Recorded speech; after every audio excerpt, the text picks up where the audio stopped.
നാളെ തന്നെ നമുക്ക് സ്റ്റീഫന്റെ വാർത്ത ഏറിക്കയറ്റമാണ്. വെള്ളം ഇല്ലല്ലേ ഇവിടെ? അതിവിടെ താഴെ പൈപ്പ് പൊട്ടി കിടക്കൊണ്ട് 2 ദിവസമായിട്ട് വെള്ളമില്ല. അതിരിക്കട്ടെ, നമ്മൾ അക്കൂസർക്ക് തുറന്ന് നിന്റെ അടുത്താര് പറഞ്ഞു? Stephen, what the hell?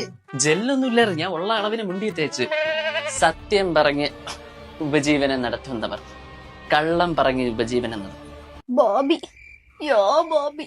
മോളെ ഇത് വേറെ സീനാണ് മോളെ, മോളെ ഷോട്ട് ആയില്ല, വിളിക്കാം അപ്പോഴേ ഡയലോഗ് പറഞ്ഞാൽ മതി. ഓക്കെ. അപ്പോ ആരൊക്കെയാടി നമ്മളെ വീട്ടില്? ഞാൻ അറിയാതെ വീട് റെന്റിന് കൊടുത്താ. Stephen, what the hell? എനിക്കിതെന്തറി? പറഞ്ഞു വന്നത്, സത്യം പറഞ്ഞ് ഉപജീവനം നടത്തുന്നവർ കള്ളം പറഞ്ഞ് ഉപജീവനം നടത്തുന്നു. കള്ളം പറഞ്ഞു നിർത്തണ്ട, കഴിച്ചിടന്ന് ഉറങ്ങാനുള്ള വിശക്ക്. എനിക്ക് ഇത് മാത്രമുള്ള വേറെ വല്ല ജോലി അങ്ങ് എടുത്ത് കുറെ നേരം വീട്ടിൽ നിന്ന് ഇറങ്ങി പോകണമെന്ന് തോന്നുന്നു ഇപ്പോഴും. ബോബി, യോ ബോബി. മോളെ ഇങ്ങനെ ഗിറുകിറ കടിക്കാതെ, ഇത് വേറെ കഥ പറഞ്ഞുകൊണ്ടിരിക്കുകയാണ്. NBTVക്ക് ഫണ്ടിങ് ഇഷ്യൂ ഉണ്ടെന്ന് അറിഞ്ഞു, അത് തരാന്ന് പറഞ്ഞ വിമൽ നായർ തേച്ച് തന്നല്ല. സ്റ്റീഫൻ വിചാരിക്കുന്ന പോലെയൊന്നും അല്ല MBTV ഫണ്ടിങ്, ഭയങ്കര കടമാണ് നമുക്ക്. You have A message.